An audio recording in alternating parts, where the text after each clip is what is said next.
pagpupuri sa pamagitan nating tithes and offering, ating mga ikapo. Amen. So, sino po ang gustong lumaya sa kahirapan? Tayo po, di ba, no?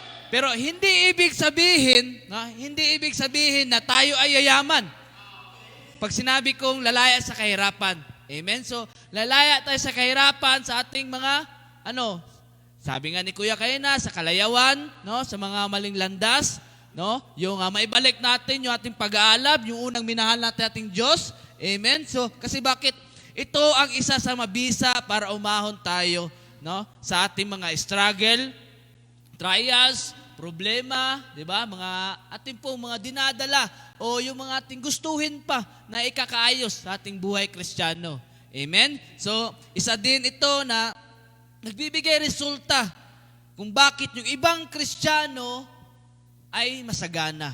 Kahit sabihin nating tumatagilid yung bahay o tumatagilid ang iyong trabaho, bagkus masiyahin pa rin. No? Nakikitaan mo siya ng angking kumikinang, no? Namumuti, tumataba pa, di ba? Minsan talagang nagbo-blooming araw-araw, no? Kaya yun po yung isa sa mga malaya sa paghihirap. Amen? So, isa din ito sa basihan na dapat, no, na pagpalain talaga tayo kasi anak tayo ng Diyos, di ba? Amen? Pagpapalain ka dahil sa kaunting bagay na mayroon kang binabalik para sa Diyos. Amen? Meron kang mga, sabihin natin, ikaw ay pinagkakatiwalaan ng Diyos. Amen? So, ngayon, in the book of Proverbs ulit, no? Chapter 3, verse 9 to 10, Proverbs ulit, no? Kasi gusto kasi yung mga kaalaman. Kasi alam natin, kulang tayo sa karunungan. Lalo na sa salita ng Diyos. Amen? Sabi sa book of chapter 3, verses 9 to 10, it says, honor the Lord with thy substance, and with the first fruit of all thine increase. So shall thy barn be filled with plenty, and thy presses shall burst out with a new wine. Amen? So, malalim po. So, naway naintindihan natin. So, sabi dito, parangalan natin ating Panginoon sa ating paghahandog. Amen? So, yun nga sabi ko kanina, no? Nung pumarito po tayo una, parangal na po yun para sa ating Panginoon. Amen? So, sinabi dito, and with thy first fruit. Amen? So, kung meron, ito po yung sinasabi, kung meron po tayo, sabihin nating negosyo, di ba, yung una nating income sa negosyo, meron po tayong nilalaan para sa ating Diyos. Amen? Kasi bakit? Sabi nga kayo na, di ba, ating pong pinapangaralan ang ating Panginoon. Kasi kung wala ating Panginoon, wala yung mga nakuha natin. Amen? So sabi din dito, kapag ginawa mo ito, mapupuno ng ani ang iyong mga bodega at aapaw ang inumin sa iyong mga sisidlan. So, take note, pangako ito na ating Panginoon. Kung kanina, kinukuman tayo, siyempre, di ba, meron siyang pangako. Kasi bakit? Yun po ang pinangahawakan natin at yun po ang masarap sa tenga, di ba? Kung sinasabi na merong reward, no? Example natin, mga amo natin, kung tayo nagtatrabaho ng maganda, merong pasahod na maganda. Di ba?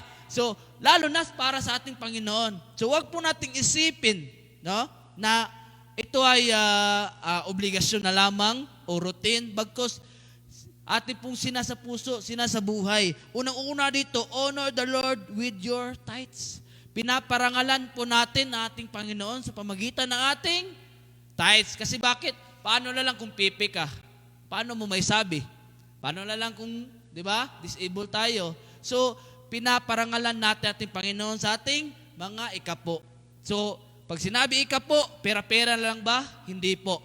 So, nangangahulugan na kahit wala kang pera, amen, meron kang time. Di ba? Meron kang pagkakataon, meron kang oras sa iyong buhay. Pangalawa, treasures. Alam ko po, meron tayong mga kagamitan, di ba? Meron tayong kunting bagay na may bibigay para sa ating Diyos, di ba? Amen? Example natin, mga baso, plato, di ba? Kutsara, kung nagkukulang kagamitan sa simbahan. Pangatlo, talents.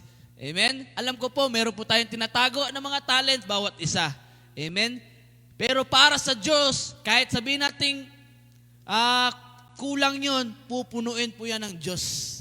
Kasi binigay yan para sa iyo eh. So, ibalik natin para sa ating Diyos. So, pangaralan, ating pong i-honor, ating Panginoon, no? Sa ating mga, ating pong ginagawa para sa Kanya. Amen? So, yun po yung sabi na lahat na ating gagawin, dapat ikaka-glorify na ating Panginoon. Amen? At pangalawa, He will protect your tithes. Hindi lamang na nagbigay ka ng barya, puputiktahan yung barya mo para hindi maubos. Hindi po. It's an investment sa bawat isa. Kasi kung nag-invest ka, nag-tithes ka di ba? Parang nag-inbook ka sa Kanya. Amen? Puputiktahan niya ano yung mga bagay na mahalaga sa iyo.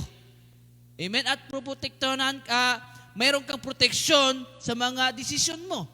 Kasi alam natin, tao tayo, minsan nagkakamali.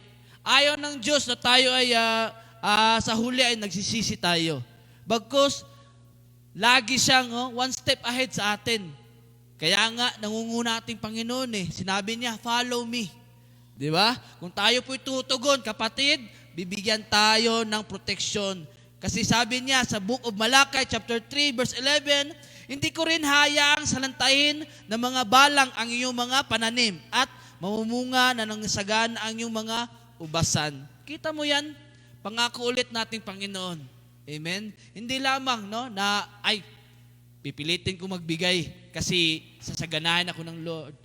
Kapatid, alam po natin na hindi po tumitingin nating Panginoon sa panglabas, kundi kung ano yung nasa loob natin. Amen? Kaya, kapatid, pag nagbigay tayo, nagbalik tayo para sa ating Panginoon, ating pong isasagawa na para sa Kanya. To glorify Him. Hindi ma-impress yung ibang tao. Hindi ma-impress si crush. Hindi ma-impress kung nung sinong nanood sa online. Amen? Bagkus, we impress the perfect God. Amen? So dapat, pagkatiwalaan natin ating Diyos na siyang may alam na paano mapabuti ang ating mga finances, ating gawain sa buhay bilang Kristiyano. Kasi hindi natin alam, di ba? Hindi natin alam yung bukas. Kaya, we need to invest para tayo ay malaya sa paghihirap. So lahat ng nakasaad sa Biblia, ito ay totoo dahil ito ay salita ng Diyos. Amen? Kung nakikilala niyo po yung ibang mga karakter sa Bible, di ba? Nang wala na yung lahat pero binalik doble-doble, triple pa. Amen? Or hindi man sa finances, sa kalakasan, sa karunungan, ginawan sila ng authority, nagiging bantog sila sa larangan ng paghayag ng salita. At lastly, ito ay dapat nating talagang tutugunan. Amen? Hindi ko po sinabi na magbigay tayo ng ikasampo, 10%, bagkus in a shortcut way or pinapamanhik sa atin natin, Panginoon, yung yung nasa puso mo. Amen? Kung magbibigay ka ng 1 million, kung yun talaga yung nasa puso mo, why not, di ba? Hindi naman sinasabi na nagpapa-impress ka sa iba, pero yun yung binigay sa iyo ng Lord Amen? So dapat ay tayo ay magbigay ng may galak. Amen? Merong pagmamahal at dapat ito yung dapat nating tugunan kasi yun po yung kailangan din ng iglesia. Amen? So